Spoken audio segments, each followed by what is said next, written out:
Hello guys, welcome to Study Search Point. मैं आप सभी का स्वागत करता हूं आज के दिन के इस वीडियो के अंक में, जिसमें हम साप्ताहिक करंट अफेयर को कवर करेंगे।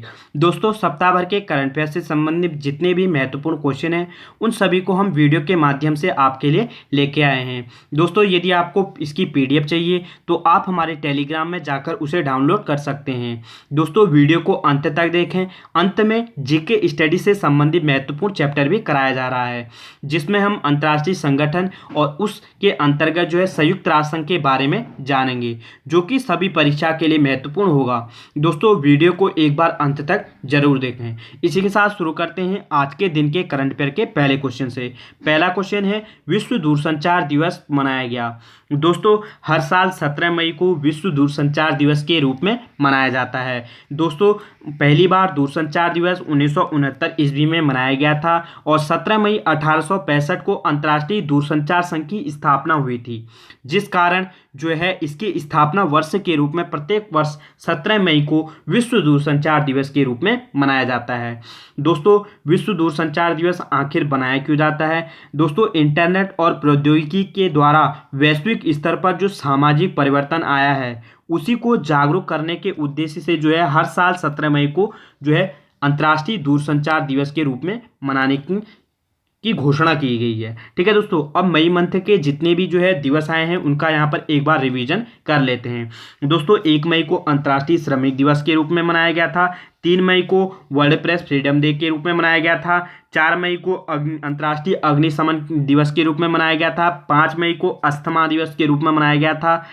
8 मई को रेड क्रॉस दिवस और थैलेसीमिया दिवस के रूप में मनाया गया था। 9 और 10 मई को प्रवासी पक्षी दिवस के रूप में मनाया गया था। और हमने देखा था 11 मई को राष्ट्रीय प्रौद्योगिकी दिवस के रूप में मनाया गया था और 12 मई को नर्स दिवस के रूप में मनाया गया था। 16 मई को अंतर्राष्ट्रीय प्रकाश दिवस के रूप में मनाया गया है और 17 मई को विश्व दूरसंचार दिवस के रूप में मनाया गया है। मई मंथ के जितने भी दिवस आए हैं उनको हमने यहाँ पर रिवाइज कर लिया है, जिससे कि आपको होगा क्या कि आपको मई मंथ के जितने भी दिवस हैं वो आपको अच्छे से याद हो जाएंगे। ठीक है दोस्तों, अब हम बात करते हैं नेक्स्ट क्वेश्चन की। हाल ही में किस राज्य सरकार ने होप पोर्टल लॉन्च किया है? दोस्तों, अभी हाल ही में उत्तराखंड राज्य सरकार के सचिव रंजीत सिन्हा ने होप पोर्टल लॉन्च किया है। ठीक है दोस्तों, उत्तराखंड राज्य सरकार ने बेरोजगारों को रोजगार देने हेतु होप नामक पोर्टल लॉन्च किया है। होप का जो पूरा नाम है helping out people every year. दोस्तों, हो क्या रहा है कि अभी संपूर्ण भारत में लॉकडाउन चल रहा है, जिससे उत्तराखंड के जो अन्य राज्यों में जो लोग काम के लिए गए हुए थे वो लोग वापस उत्तराखंड राज्य में आ रहे हैं, जिससे कई लोग बेरोजगार हो गए हैं। और इस होप पोर्टल के माध्यम से एक डाटाबेस तैयार किया जाएगा, जिसके अंतर्गत बेरोजगारों ने क्या काम किया है, उनकी क्या विशेषता रही है, उनकी किसमें रुचि क्षेत्र है, ठीक है, क्या उनकी रुचि है और किस तरह का वो रोजगार तलाश रहे हैं, और उन सभी का एक डाटाबेस तैयार किया जाएगा। और इसी डाटाबेस के आधार पर इन सभी को मुख्यमंत्री स्वरोजगार से जोड़ा जाएगा, जिससे लोगों को यही रोजगार प्रदान किया जा सकेगा। ठीक है दोस्तों, अब उत्तराखंड राज्य आया है। वो उत्तराखंड राज्य के गठन की बात करें तो 9 नवंबर 2000 को इसका गठन हुआ था, जो कि 27वें राज्य के रूप में अस्तित्व में आया था। इसका प्रारंभ में नाम उत्तरांचल था और इसका नाम परिवर्तन करके 1 जनवरी 2007 को उत्तराखंड कर दिया गया। ठीक है दोस्तों, अभ्यारण्य की बात करें, कॉर्बेट नेशनल पार्क एशिया का प्रथम नेशनल पार्क, इसकी स्थापना 1936 ईस्वी में हुई थी, जो कि नैनीताल जनपद में स्थित है। Govind national park, Rajaji national park और फूलों की घाटी नेशनल पार्क उत्तराखंड राज्य में ही स्थित है। अब उत्तराखंड राज्य आया है तो मैप में उत्तराखंड राज्य की स्थिति भी देख लेते हैं। आप देख सकते हैं रेड जोन वाला, जो कि नेपाल देश की सीमा से लगा हुआ है। उत्तराखंड राज्य की राजधानी है देहरादून, जो कि अस्थायी राजधानी है। अभी हाल ही में ग्रीष्मकालीन राजधानी गैरसैंण को बनाया गया है उत्तराखंड की। वर्तमान में जो मुख्यमंत्री हैं वो है त्रिवेंद्र सिंह रावत और वर्तमान के राज्यपाल हैं बेबी रानी मौर्य। और हाईकोर्ट की अगर बात करें तो हाईकोर्ट नैनीताल में स्थित है उत्तराखंड का, और इसके 10वें मुख्य न्यायाधीश वर्तमान टाइम में हैं रमेश रंगनाथन, और इनका जुलाई मंथ में रिटायर होने वाले हैं ये जुलाई मंथ में। और 11वें मुख्य न्यायाधीश नियुक्त होने वाले हैं कर्नाटक न्यायिक अकादमी के अध्यक्ष जस्टिस रवि मलिमंत, जो कि उत्तराखंड के 11वें न्यायाधीश नियुक्त होंगे। ठीक है दोस्तों, नेक्स्ट क्वेश्चन है, राजीव गांधी किसान न्याय योजना किस राज्य सरकार ने शुरू करने की घोषणा की है? दोस्तों अभी हाल ही में छत्तीसगढ़ राज्य सरकार ने राजीव गांधी किसान न्याय योजना जो है शुरू करने की घोषणा की है।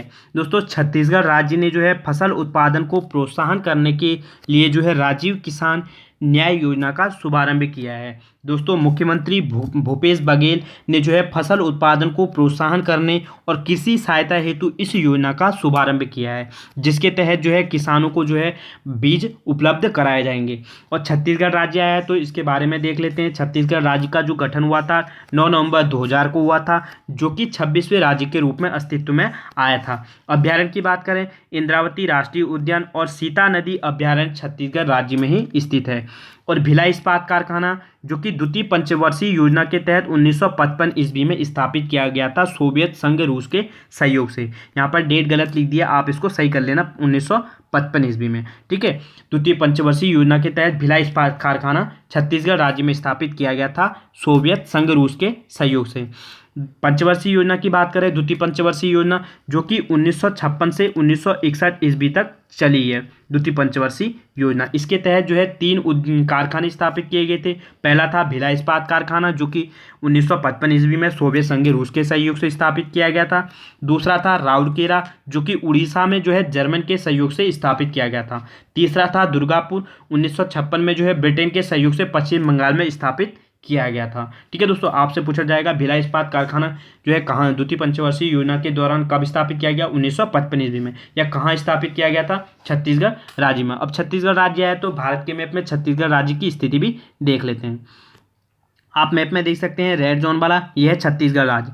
और वर्तमान टाइम के मुख्यमंत्री है छत्तीसगढ़ के भूपेश बघेल, और राज्यपाल हैं वर्तमान में अनुसुईया उइके। ठीक है, राजधानी की बात करें तो रायपुर में है, और हाईकोर्ट जो है वो बिलासपुर में है। और वर्तमान टाइम के छत्तीसगढ़ के मुख्य न्यायाधीश हैं आर रामचंद्र मेनन। ठीक है दोस्तों, ये थे छत्तीसगढ़ राज्य। ठीक है दोस्तों, नेक्स्ट क्वेश्चन है, G20 व्यापार और निवेश मंत्रियों की बैठक में भारत का प्रतिनिधित्व किसने किया है? दोस्तों अभी हाल ही में जो है पीयूष गोयल ने जो है G20 व्यापार और निवेश मंत्रियों की बैठक में प्रतिनिधित्व किया है भारत की ओर से। ठीक है दोस्तों, G20 व्यापार और निवेश मंत्री स्तरीय एक वर्चुअल मीटिंग का आयोजन किया गया था, जिसमें वीडियो कॉन्फ्रेंस के माध्यम से किया गया था। ठीक है दोस्तों, और भारत का जो प्रतिनिधित्व किया है वो किया है केंद्रीय वाणिज्य मंत्री पीयूष गोयल ने। ठीक है दोस्तों, और इसका जो मेजबान देश है वो सऊदी अरब है। ठीक है तो दोस्तों, अब G20 आया है तो इसके बारे में हम जो है एक विशेष वीडियो के अंतर्गत इसकी चर्चा करेंगे। ठीक है दोस्तों, नेक्स्ट क्वेश्चन है, कोरोना वायरस से मुक्त होने वाला यूरोपीय संघ का पहला देश बन गया है। दोस्तों अभी हाल ही में जो है यूरोपीय संघ का जो है स्लोवेनिया कोरोना वायरस से मुक्त होने वाला जो है पहला देश बन गया है। दोस्तों स्लोवेनिया कोरोना के प्रकोप से मुक्त होने वाला यूरोप का पहला देश बन गया है। आप इमेज में देख सकते हैं मैप में, ये है पूरा स्लोवेनिया जो कि यूरोपीय संघ का एक देश है। आप देख सकते हैं यूरोप का मैप जिसमें आप रेड जोन वाला देख रहे हैं, यह है स्लोवेनिया। ठीक है दोस्तों, जो कि यूरोप का जो है पहला कोरोना मुक्त होने वाला देश बन गया है। हालांकि इस देश की जनसंख्या जो है बहुत कम है। ठीक है दोस्तों, नेक्स्ट क्वेश्चन है, होप ऑन नामक पुस्तक के लेखक हैं। दोस्तों अभी हाल ही में जो है रस्किन बॉन्ड ने होप ऑन नामक एक ई बुक लॉन्च की है। रस्किन बॉन्ड जो है एक इंग्लिश लेखक हैं जिन्होंने जो है ई book hope on my adventure on boats trains and plans पुस्तक का विमोचन किया है। दोस्तों अभी लॉकडाउन चल रहा है और नई बुक ये लॉन्च नहीं कर सकते, जिस कारण इन्होंने जो है ई बुक लॉन्च की है। ठीक है दोस्तों, अब यहाँ पर रस्किन बॉन्ड आया, आप इमेज में देख सकते हैं, यह है रस्किन बॉन्ड। इनका जन्म जो है 19 जुलाई 1934 ईस्वी को कौसानी हिमाचल प्रदेश में हुआ था। इनको जो है साहित्य अकादमी पुरस्कार 1992 अंग्रेजी साहित्य अवर ट्रिस्टिल गो इन देहरा के लिए मिल चुका है। और इन्हें जो है 1999 में पद्मश्री से सम्मानित किया गया है और 2014 में इन्हें पद्म भूषण से भी सम्मानित किया गया है। और इनकी जो पहली रचना थी वो थी रूप ऑन द रूप, ठीक है, जो कि 1955 में प्रकाशित हुई थी। ठीक है दोस्तों, नेक्स्ट क्वेश्चन है, अम्फान चक्रवाती तूफान अभी हाल ही में बंगाल की खाड़ी में आया है, उसे अम्फान नाम दिया है। दोस्तों अभी हाल ही में जो है आपके जो है दक्षिण पूर्व में बंगाल की खाड़ी है, वहाँ पर एक अम्फान चक्रवाती तूफान आया है और उसको जो अम्फान नाम दिया है वो दिया है थाईलैंड ने। ठीक है दोस्तों, थाईलैंड। दोस्तों अभी जो है अम्फान चक्रवाती तूफान दक्षिण पूर्व बंगाल की खाड़ी में आया है और इस चक्रवाती तूफान को जो है अम्फान नाम थाईलैंड ने दिया है। आप जो है एशिया के मैप में देख सकते हैं थाईलैंड की स्थिति ये है, यहाँ पर है थाईलैंड। थाईलैंड की राजधानी है बैंकॉक और इसकी मुद्रा है बेहत। ठीक है दोस्तों, नेक्स्ट क्वेश्चन है, भारत को किस संगठन का कार्यकारी बोर्ड का चेयरमैन बनाया गया है? दोस्तों अभी हाल ही में जो है WHO वर्ल्ड हेल्थ ऑर्गेनाइजेशन में जो है भारत को कार्यकारी बोर्ड का चेयरमैन बनाया गया है और जो भारत का प्रतिनिधित्व कर रहे हैं वो कर रहे हैं केंद्रीय स्वास्थ्य मंत्री डॉक्टर हर्षवर्धन, जिन्हें जो है विश्व स्वास्थ्य संगठन WHO के कार्यवाही बोर्ड का अध्यक्ष बनाया गया है और इनको जो है 1 वर्ष के लिए चुना गया है। ठीक है दोस्तों, 1 वर्ष के लिए चुने गए हैं और इन्होंने जो स्थान लिया है वो लिया है जापान के हिरोकी नाकातानी का स्थान लिया है। ठीक है दोस्तों, अब ये हर्षवर्धन जो है विश्व स्वास्थ्य संगठन कार्यकारी बोर्ड के अध्यक्ष तो बनाए गए हैं। अब इस कार्यकारी बोर्ड का काम क्या होता है? दोस्तों इसका जो काम होता है वो है स्वास्थ्य सेवा के फैसलों और नीतियों को लागू करना। जो स्वास्थ्य सेवा की जो फैसले हैं और जो यह नीतियां हैं उन सभी को लागू ये संस्था करती है कार्यकारी बोर्ड। ठीक है, साथ ही समय समय पर जो है ये सलाह भी देती है। ठीक है दोस्तों, अब यहाँ पर WHO आया है, वर्ल्ड हेल्थ ऑर्गेनाइजेशन आया है, तो इसकी स्थापना हुई थी 7 अप्रैल 1948 ईस्वी को और इसका मुख्यालय है जेनेवा स्विट्जरलैंड में और इसके सदस्य देश हैं वर्तमान में 194 और इसके अध्यक्ष वर्तमान टाइम में है टेड्रोस अधेनोम घेब्रेयेसुस। ठीक है दोस्तों, और भारत ने जो है विश्व स्वास्थ्य संगठन की सदस्यता जो ली है वो ली है 12 जनवरी 1948 ईस्वी को। ठीक है दोस्तों, याला नोट काट देना। ठीक है दोस्तों, एक गलती से यहाँ पर टाइप हो गया है।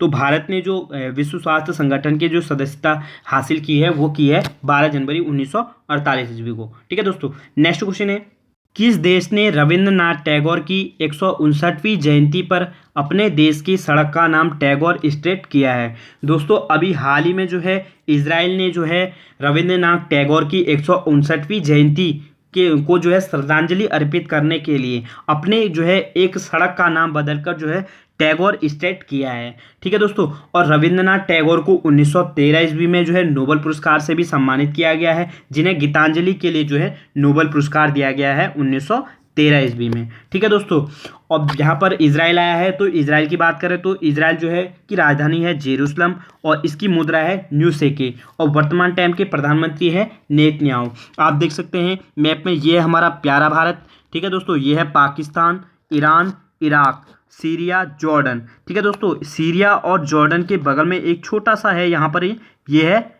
इजराइल। ठीक है दोस्तों, इजराइल की राजधानी है जेरूसलम जो कि यहूदी देश है एक। ठीक है, इसकी मुद्रा है न्यू शेकेन और इसके वर्तमान टाइम के यहाँ के प्रधानमंत्री अभी नियुक्त हुए हैं दोबारा नेतन्याहू। ठीक है दोस्तों, नेक्स्ट क्वेश्चन है, अंतर्राष्ट्रीय संग्रहालय दिवस मनाया गया। दोस्तों हर साल 18 मई को अंतर्राष्ट्रीय संग्रहालय दिवस के रूप में मनाया जाता है। दोस्तों पहली बार विश्व में अंतर्राष्ट्रीय संग्रहालय दिवस 1983 ईस्वी में मनाया गया था और तब से लेकर आज तक जो है 18 मई को विश्व भर में हर बार जो है अंतर्राष्ट्रीय संग्रहालय दिवस के रूप में मनाया जाता है। और इस बार की जो थीम है वो है समानता, विविधता और समावेश। ठीक है दोस्तों, इस बार की जो थीम है समानता, विविधता और समावेश।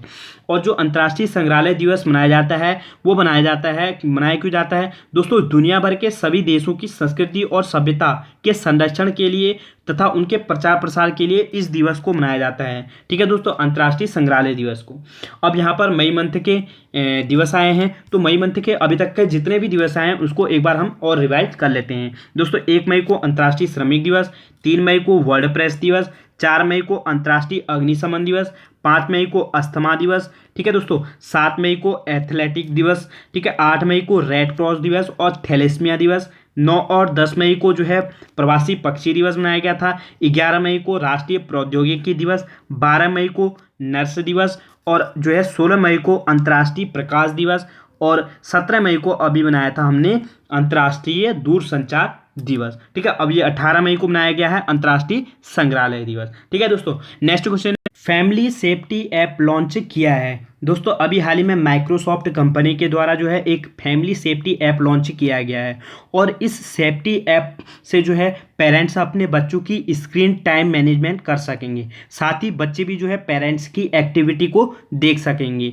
ठीक है, और जिससे कोरोना से जो है बचा जा सकता है। इसलिए माइक्रोसॉफ्ट ने जो है इस ऐप को लॉन्च किया गया है जिसमें लोकेशन सब कुछ दिया गया है तथा सेफ ड्राइविंग का जो है मोड भी दिया गया है। ठीक है दोस्तों, नेक्स्ट क्वेश्चन है, किस राज्य सरकार ने चरण पादुका अभियान शुरू किया है? दोस्तों अभी हाल ही में जो है मध्य प्रदेश राज्य की पुलिस ने जो है एक चरण पादुका अभियान का शुभारंभ किया है, जिसके तहत अभी दोस्तों लॉकडाउन चल रहा है और कई प्रवासी मजदूर जो है पैदल ही जो है अपने घरों की ओर रवाना हो गए हैं, जिस कारण जो है उनके जो है चप्पल जूते जो है वो भी टूट जा रहे हैं और वो नंगे पैर चले जा रहे हैं। और इसी कारण जो है मध्य प्रदेश राज्य की सरकार पुलिस ने जो है मध्य प्रदेश राज्य की जो पुलिस है उसने इस चरण पादुका अभियान का शुभारंभ किया है, जिसके तहत जो है प्रवासी मजदूरों को जूते और चप्पल जो है प्रदान किए जाएंगे।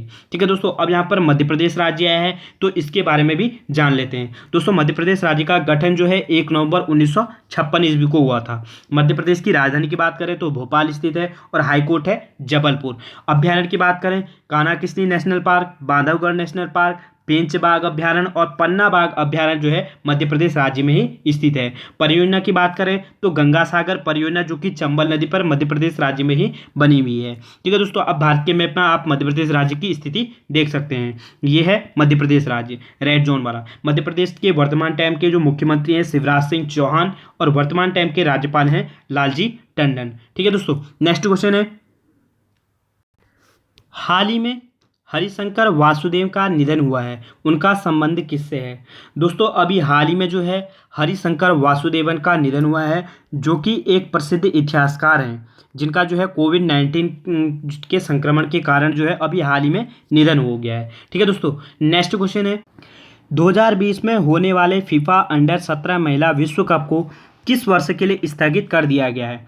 दोस्तों अभी जो है वैश्विक स्तर पर जो है कोविड-19 महामारी चल रही है, जिस कारण जो है कई खेल जो है स्थगित कर दिए जा रहे हैं और इसी जो है वर्ष जो है भारत में फीफा अंडर 17 महिला विश्व कप होने जा रहा था, जिसका मेज़बान देश था भारत, और कोविड-19 महामारी के कारण इसे भी जो है 2021 तक के लिए स्थगित कर दिया गया है। अब जो है फरवरी से 7 मार्च तक का जो है 2021 में इसके आयोजन भारत में ही किया जाएगा, क्योंकि इसका जो मेज़बान देश बना है वो भारत बना है दोस्तों। और फीफा अंडर महिला विश्व कप भी जो है 2021 में ही होना है। ठीक है, जिसका जो मेज़बान देश बना है वो बना है पनामा और कोस्टारिका। ठीक है दोस्तों, नेक्स्ट क्वेश्चन है, विश्व मधुमक्खी दिवस मनाया गया। दोस्तों हर साल जो है 20 मई को विश्व मधुमक्खी दिवस के रूप में मनाया जाता है।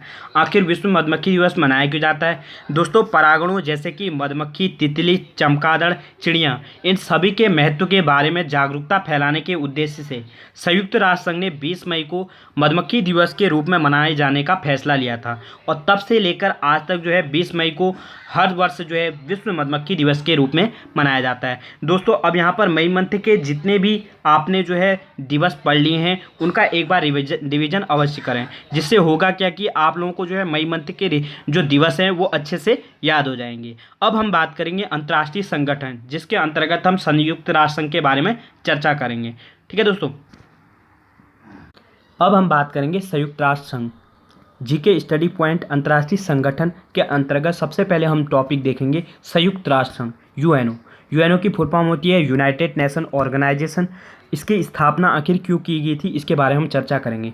दोस्तों आप लोगों को मालूम होगा कि 1914 से 1918 के बीच पहला विश्व युद्ध लड़ा गया था, जिसमें भारी नुकसान हुआ था, जिस कारण दुनिया को इस बात के लिए जताया गया कि अंतर्राष्ट्रीय झगड़ों के निपटारे हेतु एक अंतर्राष्ट्रीय संगठन होना चाहिए, जिससे उन झगड़ों को विश्व युद्ध में बदलने से बचाया जा सके। और इन्हीं प्रयासों के परिणाम स्वरूप जो है एक संस्था का गठन हुआ। एक जो है संस्था ने जो है जन्म लिया, उसका नाम था लीग ऑफ नेशन। इस संस्था का गठन हुआ और इसने प्रथम विश्व युद्ध को समाप्त करने में जो है भागीदारी दी थी और वो उसमें सफल भी हुआ था, लेकिन विश्व को द्वितीय विश्व युद्ध से बचा नहीं सका है। जो द्वितीय विश्व युद्ध हुआ था वो हुआ था 1939 से 1945 ईस्वी तक।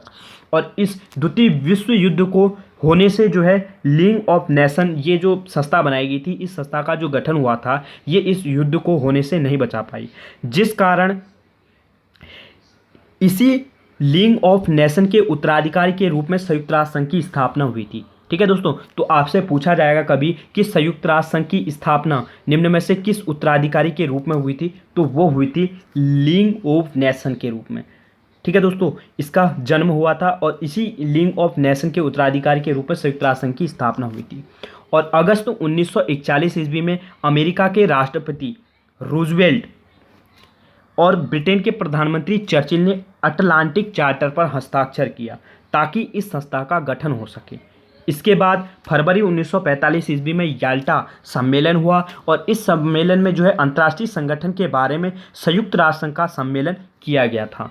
और अप्रैल मई 1945 ईस्वी में सेंट फ्रांसिस्को में संयुक्त राष्ट्र संघ के एक सम्मेलन बुलाया गया और 26 जून 1945 ईस्वी को संयुक्त राष्ट्र संघ चार्टर पर 50 देशों ने हस्ताक्षर किए और 15 अक्टूबर 1945 ईस्वी को पोलैंड ने भी हस्ताक्षर किए और संयुक्त राष्ट्र संघ में जो है 51 मूल संस्थापक सदस्य देश हुए। यानी कि जो जब संयुक्त राष्ट्र संघ बन रहा था उस दौरान जो है 51 जो देश थे वो सहमत थे संयुक्त राष्ट्र संघ के गठन को लेकर। और जो है उसी के बाद जो है 24 अक्टूबर 1945 ईस्वी को इस जो है अंतर्राष्ट्रीय संगठन का गठन हुआ, जिसका काम क्या था, अंतर्राष्ट्रीय झगड़ों को रोकना और राष्ट्रों के बीच सहयोग की राह दिखाना ताकि तृतीय विश्व युद्ध जैसी समस्या उत्पन्न ना हो। और जो है 30 अक्टूबर 1945 ईस्वी को भारत ने जो है संयुक्त राष्ट्र संघ में शामिल हुआ था। तो आपसे पूछा जाएगा कि कब जो है भारत संयुक्त राष्ट्र संघ में शामिल हुआ था, तो वो हुआ था 30 अक्टूबर 1945 ईस्वी को। भारत संयुक्त राष्ट्र संघ के संस्थापक सदस्य देशों में शामिल नहीं है।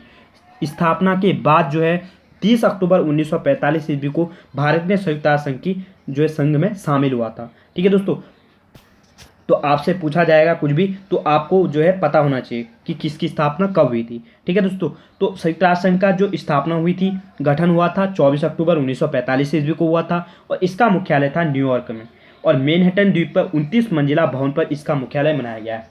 और वर्तमान टाइम में सदस्य की बात करें तो 193 सदस्य देश हैं। यहाँ पर 1993 हो गया, इसको काट कर 193 कर लीजिए। ठीक है दोस्तों, और महासचिव की बात करें वर्तमान में इसके महासचिव हैं पुर्तगाल के एंटियानो गुटेरस। ठीक है दोस्तों, और 193 सदस्य देश जो बना था वो बना था दक्षिणी सूडान, जो कि 2011 में बना, जबकि 192 सदस्य देश मॉन्टेरस बना था 2006 में। ठीक है दोस्तों, कार्यकारी भाषा की बात करें यानी कि जो कामकाज की भाषाएं हैं उनकी बात करें तो 2 हैं, अंग्रेजी और फ्रेंच। आधिकारिक भाषा 6 हैं, अंग्रेजी, रूसी, फ्रेंच, चीनी, अरबी और स्पेनिश। प्रारंभ में इनकी जो आधिकारिक भाषा थी वो 4 ही थी, अंग्रेजी, रूसी, फ्रेंच और चीनी। 1972 ईस्वी में जो है अरबी और स्पेनिश को जो है इसमें शामिल किया गया है। ठीक है दोस्तों, संयुक्त राष्ट्र संघ के ध्वज की बात करें तो नीली पृष्ठभूमि पर जो है विश्व मानचित्र दर्शाया गया है और जैतून की शाखाएं हार पहने हुए हैं और 1947 में ध्वज को जो है आधिकारिक रूप से अपनाया गया है। ठीक है, तो आपसे पूछा जाएगा कि संयुक्त राष्ट्र संघ ने जो है ध्वज को आधिकारिक रूप से कब अपनाया था, तो वो अपनाया था 1947 ईस्वी में। और संयुक्त राष्ट्र संघ को जो संयुक्त राष्ट्र नाम दिया है वो दिया है अमेरिका के राष्ट्रपति फ्रैंकलिन डी रूजवेल्ट, जिन्होंने संयुक्त राष्ट्र संघ के गठन में अहम भूमिका निभाई थी और इन्होंने ही संयुक्त राष्ट्र को संयुक्त राष्ट्र नाम दिया है। ठीक है, नेक्स्ट बात करें हम इनकी तो संयुक्त राष्ट्र संघ के चार्टर जो संविधान के जो चार्टर की बात करें तो उसमें अध्याय है 19 और अनुच्छेद हैं 11। ठीक है, तो आपसे कभी पूछ ले कि संयुक्त राष्ट्र संघ के जो है संविधान के चार्टर में कितने अध्याय हैं, तो वो हैं 19 और अनुच्छेद कितने हैं 111। ठीक है, और इन्हीं संविधान के चार्टर जो अनुच्छेद 111 हैं, इन्हीं अनुच्छेद 111 के अंतर्गत 7वें अनुच्छेद में जो है इसके अंग के बारे में बताया गया है कि संयुक्त राष्ट्र संघ के 6 अभिन्न अंग हैं और जिसके अंतर्गत महासभा, सुरक्षा परिषद, आर्थिक सामाजिक परिषद, प्रन्यास परिषद, अंतर्राष्ट्रीय न्यायालय और सचिवालय। तो आपसे पूछा जाएगा कि संयुक्त राष्ट्र संघ के कितने अंग हैं, तो वो 6 हैं। ठीक है, कौन कौन है ये सभी आपको याद करनी है। ठीक है, तो इनमें से हैं। ठीक है दोस्तों, संयुक्त राष्ट्र संघ के पहले महासचिव की हम बात करें तो संयुक्त राष्ट्र संघ के पहले जो महासचिव थे वो थे आपके ट्राइग्व ली, जो कि नॉर्वे के थे। पहले जो है महासचिव थे वो थे ये ट्राइग्व ली। ठीक है, जो कि नॉर्वे के थे। ठीक है दोस्तों, तो इसी के साथ मिलते हैं नेक्स्ट वीडियो में, जिसमें हम चर्चा करेंगे संयुक्त राष्ट्र संघ के अभिन्न अंग, ठीक है, इनके महासभा, सुरक्षा परिषद, आर्थिक सामाजिक परिषद, प्रन्यास परिषद, अंतर्राष्ट्रीय न्यायालय और सचिवालय के बारे में हम नेक्स्ट वीडियो में चर्चा करेंगे। ठीक है दोस्तों, यदि आपको हमारा वीडियो अच्छा लगा हो तो प्लीज़ लाइक करें, शेयर करें, अपने दोस्तों के साथ साझा अवश्य करें। धन्यवाद।